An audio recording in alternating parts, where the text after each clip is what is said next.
ሰላም ማይ ፋሚሊስ፣ ዛሬ ባበደ ቪዲዮዎች ተመልሼ መጥቼላችኋለሁ። ሰላም ዩቲዩብ ቤተሰቦቼ እንዴት ናችሁ? በመጀመሪያ በትዕግስት ስለጠበቃችሁ በጣም አመሰግናለሁ። እስካሁን ድረስ ስለጠፉኝ ደግሞ ይቅርታ። ዛሬ አንድ ቻሌንጅ ይዤላችሁ መጥቻለሁ። ቻሌንጁ የሚሆነው የ30 ሺህ ብር ቻሌንጅ ነው የሚሆን።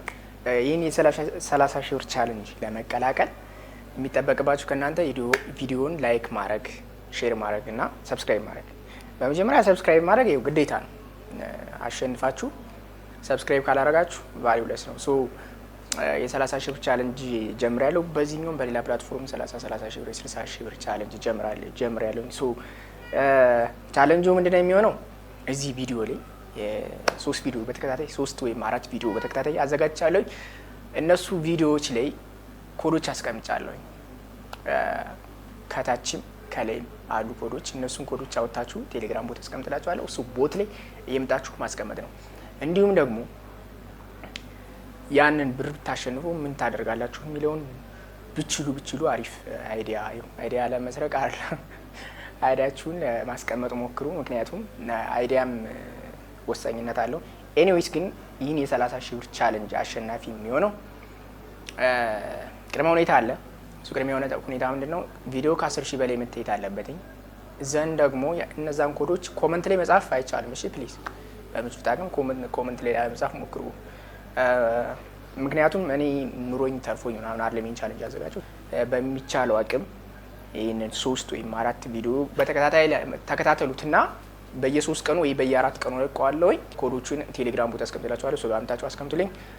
ዘን አሸናፊውን የምንመጥ ይሆናል ማለት ነው። ቀጥታ ወደ ቪዲዮ እንሄዳለን። ጉና የወንዶች ጉዳይ እንኳን በደህና መጣህ ወደ ስቱዲዮአችን። እሺ አመሰግናለሁኝ። ጉና እባላለሁኝ። የተወለድኩት እንግዲህ ጎንደር ነው። ተወልጄ ያደግኩት እዛው ጎንደር ነው እና ትምህርቴን እዛው ማጠናቀቅ በእርግጥ አልቻልኩም። እዚያው ያላጠናቀቅኩበት ምክንያትም የራሱ የሆነ ምክንያት አለኝ። ጉና የወንዶች ጉዳይ ምን ማለት ነው? ትርጉሙ ልትነግረን እንችላለን? ያው እንግዲህ ከስሙ ለመረዳት እንደፈለግ ነው ጉና የወንዶች ጉዳይ ስንል የወንዶች ጉዳይ ማለት እንግዲህ የወንዶች መብት ተሟጋች እንዳልሆንኩ ልትረዳኝ ይገባል። የወንዶች ጉዳይ ስል ስለ ወንዶች የምናገር ስለ ወንዶች ብዙ ጊዜ ቪዲዮን አንተም አይተኸዋል። ስለ ወንዶች ነው የሚሰራ። ወንዶች ለራሳቸው ክብር ይስጡ፣ ራሳቸውን ያክብሩ፣ ራሳቸውን ይውደዱ ለማለት ያክል ነው እንጂ ተበድለው አይደለም። የወንዶች ጉዳይ ስል ለነሱ መብት ተሟጋች ሆኜ አይደለም፣ ግን ለራሳቸው ክብር ይስጡ ከሚለው አንጻር ነው። ሶ ጉና የወንዶች ጉዳይ ማለት ትርጉሙ ወንዶች ለራሳቸው ክብር ይስጡ። ትርጉም ይሄ ነው። ጉና ባይዘው ጉና ማለት የተወለድኩበት አካባቢ ነው። ጉና ተራራ ይባላል። የኢትዮጵያ ከፍተኛውና 3ኛ ደረጃ ላይ የሚቀመጥ ነው። ጉና ተራራ ይባላል። ኦኬ ሶ የወንዶች ጉዳይን አንተ ጨመርክበት ነው? በምሰራበት ላይ ስለ ወንዶች ነው ብዙ ጊዜ ነው የምሰራ። ስለ ሴቶች ማሰርታ አታውቅም እኮ ብራዘር። አብዛኛው ኮንተንት ያው ስለ ወንዶች ነው። እኔ ለሴቶችማ እንደውም ትልቅ ባለውለታቸው ነኝ እኮ። ባለውለታቸው ማለት አልገባኝም። ማለት ወንዶች እንዳይቀርቧቸው ስላደረግክ ነው ወይስ ደግሞ ዲስሪስፔክት ስላደረካቸው ነው? አልገባኝም። እስኪ ግልጽ አድርግልኛለህ? ኦኬ በጣም ጥሩ ጥያቄ። በመጀመሪያ ደረጃ እኔ ሴቶችን አልጠላም፣ አልሳደብም። ሴትን ምን ሴቶች እንደማልጠላ ደግሞ ራሳቸው ሴቶች የሚያውቃሉ። ሴቶች ይመጣሉ በገንዘብ ይሄዳሉ ለገንዘብ። ይሄንን ተገንዘብ አንተ። አራራራ ጀደብ ይገጥማል። ይሄዳሉ ለገንዘብ ይመጣሉ በገንዘብ። አይ ሴቶች አባታቸው ገንዘብ፣ አምላካቸው ገንዘብ፣ የሚያፈቅሩ ገንዘብ፣ ያብዳሉ ለገንዘብ። በዛ ላይ ደግሞ አንተ እንደነገርኸው ነው የሚያለቅሰው እንዳይመቸኝ፣ እኔ እንደራሴ የሚያለቅሰው እንዳይመቸኝ። ያው እኔም የሆነ ጊዜ ያልቅሻለሁ። እሺ ይሁንሽ። ያ ማለት ለቃላት አገላለጽ ይቅርታ፣ ለሴት ብሎ አይደለም ለፍቅር ብሎ ነው የሚያለቅሰው። ግን በአሁኑ ሰዓት በዚህ በ21ኛው ክፍለ ዘመን ላይ ስለ ፍቅር መስዋዕት መክፈል የለብም፣ ለፍቅር መስበክ የለብም። ስለ ፍቅር ብዙ ነገር ለምን ትንገላታለህ አንተ? ማፍቀር አሁን ለምሳሌ ብዙ ጊዜ አታፍቅሩ እያልኩ ነው የምናገሩ። ሌሎች ደግሞ አንዳንዶች ደግሞ አፍቅሩ ይላሉ። አሁን እኮ አፍቅሩ ማለት በአሁኑ ሰዓት ላይ ማለት ነው ወፍጮ ቤት ግቡ፣ ግን ደግሞ ዱቄት እንዳይነካችሁ እንደማለት እኮ ነው። ምክንያቱም እኔ ወንዱ ብቻ ሳልም ሴቶች የሚያለቅሱ እንዳይመቻቸውም።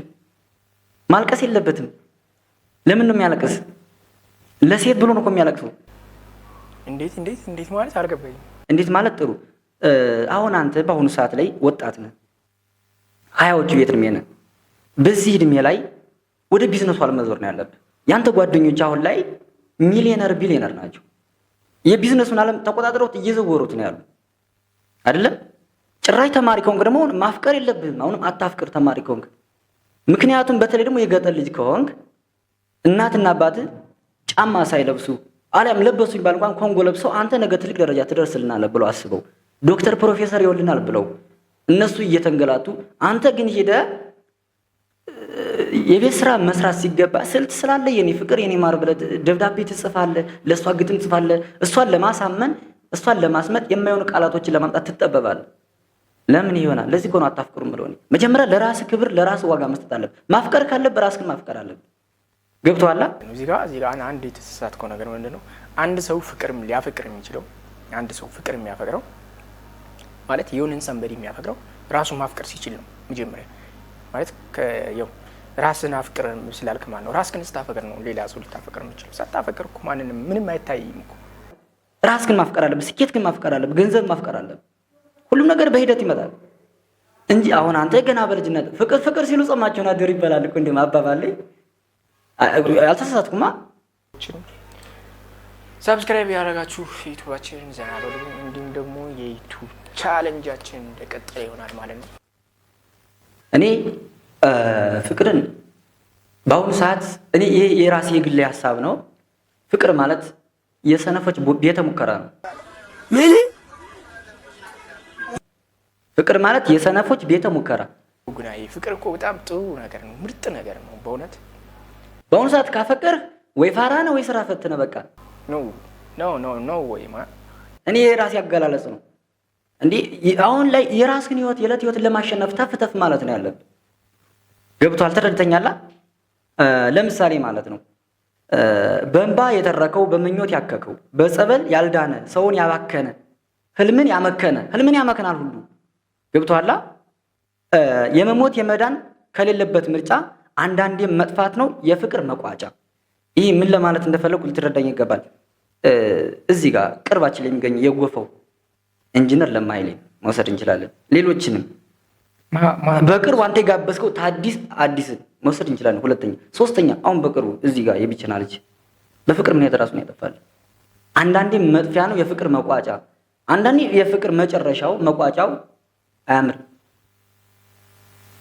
አንተን ወዳልተገባ ህይወት ነው የሚሰድ። ገብቷል? ዮ ፍቅር ባይዞ በጣም ጥሩ ነገር ነው። አብዛኞቻችን ፍቅርን ስላልተረዳ ነው እንጂ ፍቅር ከምንም በላይ ነው። ስኬትን ላልከው ደግሞ በእኔም እስማማበታለሁ። ስኬትን ማፍቀር አንድ ነገር ነው፣ ትልቅ ነገር ነው። ግን ራስን አፍቅር ሰው ከማፍቀር በፊት እንዲህ ለምትለውን ነገር አልስማማበትም። ምክንያቱም አንድ ሰው የሆነን ሰንበዲ ሊያፈቅር የሚችለው ራሱን ካፈቀርና ራሱን ከወደደ ነው። ያለበለዚያ ሰው ማፍቀር አይችልም። ፍቅር ማለት ፈጣሪያችን ክርስቶስ ነው። ፍቅር ማለት በያለንበት እምነት ያለን ሰዎች በሙሉ እሱ ነው። በቃ ፍቅር እሱ ነው። ፍቅር ማለት ክርስቶስ ነው። ፍቅር ማለት ፈጣሪ ነው። አሁን አንተ እዚህ ላይ ካልከው ፍቅር ማለት ከእግዚአብሔር የተሰጠን ነው፣ ከክርስቶስ የተሰጠን ጸጋ ነው እያልከኝ ነው። እሱ ሀቅ ነው፣ አይካድም። ክርስቶስ ለእኛ ፍቅሩን የሰጠን እኛን ለማዳን ነው፣ ለእኛ ነው ቤዛ የሆነልን። አንተ ደግሞ ፍቅርህን ለመስጠት ለእሷ ቤዛ የምትሆን ራስህን መስዋዕት የምታደርግ ለማን ነው? ማንን ለማዳን ነው? ማንን ነፃ ለማውጣት ነው ቤዛ የምትሆንላት ማለት ነው። ሴት እሷን ነፃ ለማውጣት ነው፣ ራስህን ነፃ ለማውጣት ነው። ቤዛ እየሆንክላት ያለስ ማናት? እስኪ እንግልጽ አድርግልኝ እስኪ አንተ። ክርስቶስ አሁን ለኛ የሞተልን ስለኛ ፍቅር ነው።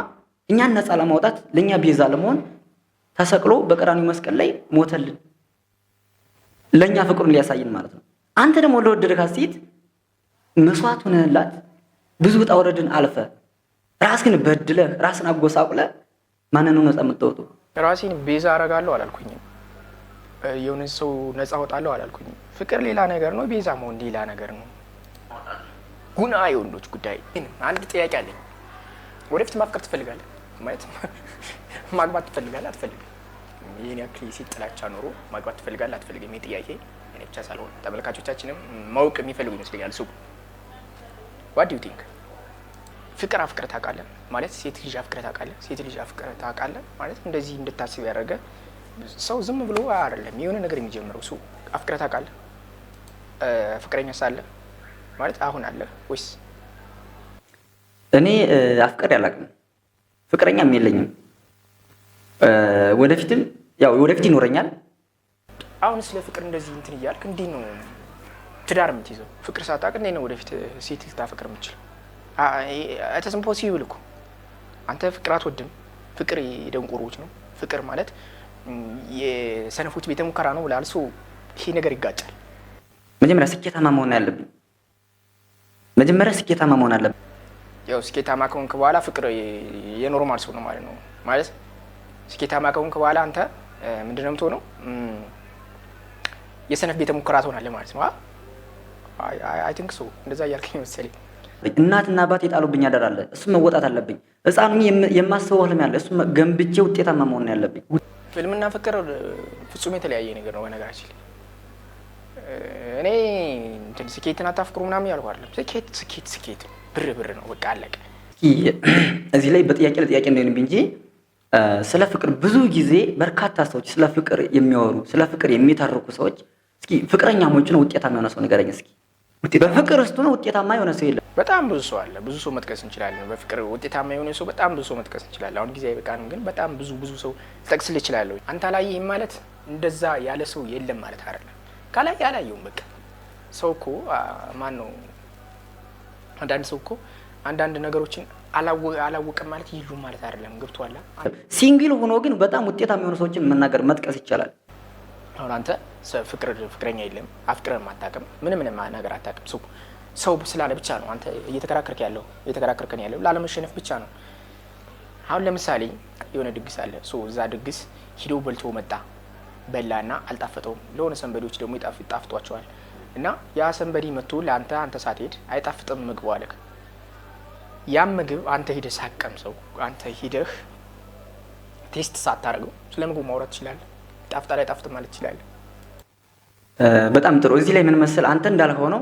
አንተም በራስ መንገድ እኔም በራሴ መንገድ ለመረዳዳት ያክል አሁን ድግስ ውስጥ ገብተህ ቀምሰህና ሳትቀምስ ያለው ልዩነት በእርግጥ ልክ ነው። ነገር ግን እዚህ ላይ አጠገባ አንተ ቤተክርስቲያን አለ። ቤተክርስቲያን ውስጥ የጽናጽልና የከበሮ ድምፅ እየሰማ ነው። ውስጥ ላይ አልገባም፣ አላየህም፣ ግን በጆሮ እየሰማው ነው። እዚህ የጽናጽልና የከበሮ ድምፅ አለ ብለህ መናገር ትችላለህ አትችልም? እዚህ ላይ ሌላ ሰዎች ይችላሉ። ሰምተሃል? በደንብ ይችላሉ። ይኸውልህ ቴስት ማድረግና ሰምቶ መናገር የተለያየ ነገር ነው። ገባ? ይህ ፍቅር ጣዕም አለው። በመስማት ብቻ የሚነገር አይደለም። ፍቅር ጣዕም አለው። ጣዕሙን ቴስት ማድረግና ይሄኛው ልክ በጆሮ ብቻ ሰምተህ የምትናገረው ነገር የተለያዩ ነገሮች ናቸው። ቆይ ልመጣልህ። ሰምተሃል?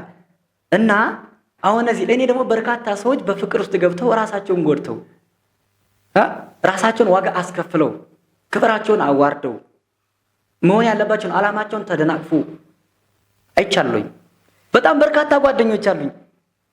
አሁን ለምሳሌ በፍቅር ምክንያት ስንት ሰዎች ተጎድተዋል። አሁን አዲስን በቅርቡ አንተ ጋብዘዋል። ራሷን መስዋዕት አድርጋ እድሜዋንስ ያበላሽ ሴት አለች። ሴቶች በወንድ ይጎዳሉ ያልከኝ ላይ ሴቶች በፍቅር አይጎዱም። ለምን ካልከኝ ስለማያፈቅሩ ማለት ነው። ነገር ግን አሁን ሴቶች በወንድ ይጎዳሉ ያልከኝ ላይ ሴቶች በፍቅር አይጎዱም። ለምን ካልከኝ ስለማያፈቅሩ ማለት ነው። ሴትነት በእኔ እምነት በአጭር ቃል ውሃነት፣ ውሃ ሆኖ መኖር፣ ኑሮ ሁሉም ማኖር፣ ህይወትን ማሳመር፣ በዚህ በህዋ ዓለም ውሃን የሚመስል ያልተፈታ ረቂቅ ከሁሉም የሚልቅ የሁሉም መሰረት የሚያኖር ደግነት፣ ሁሉን እንቁ ማለት፣ ፍቅርን ለጋስነት፣ መንቃት ማነቃቃት፣ ማብቃት ማብቃቃት፣ የለ እንደ እናትነት የለ እንደ ሴትነት፣ ዋህነት እናትነት፣ እናትነት ሴትነት፣ ሰው የመሆን ትርጉም፣ ሰው የመሆን ልኬት፣ ለፈጣሪ ታምኖ አደራ መሰጠት፣ ታጭቶ ለሚስትነት ታጭቶ ለእህትነት፣ ታጭቶ ለእናትነት፣ ይችናት የኔ ሴት ይችናት የኔ እናት፣ በልቤ በአካሌ በአእምሮዬ ሳልኳት፣ ሴትነት በእኔ እምነት እናትነት፣ እህትነት፣ አገርነት ሁሉ ነገር ናት። ሴትነት መለኪያ የሌላት ፍቅርን የምታውቅ እናት ናት ብዬ አምናለሁ። ይህን ይመስል ነበረ ቆይታችን እና ቪዲዮአችን ደግሞ ላይክ፣ ሼር፣ ኮሜንት በማድረግ ደግሞ አብሮናታችሁን አሳዩ። ተሳተፉ። የ30 ሺህ ብር ቻሌንጅ ነው። 30 ሺህ ብር ጊቫዌ ይሰጣሉ። ለ30 ሺህ ብሩ የሚጠበቅባችሁ ነገር ሰብስክራይብ ማድረግ፣ ቪዲዮ ላይክ ማድረግ፣ ኮሜንት ማድረግና በምንችሉት አቅም ደግሞ ምንድነው ሼር ማድረግ። ወዳቸዋለሁ። ቪዲዮ ላይክ እያደረጋችሁ ሀሳባችሁን የተመቻችሁን ቪዲዮ ኮሜንት ላይ አስቀምጡልኝ። ተመቻችሁ።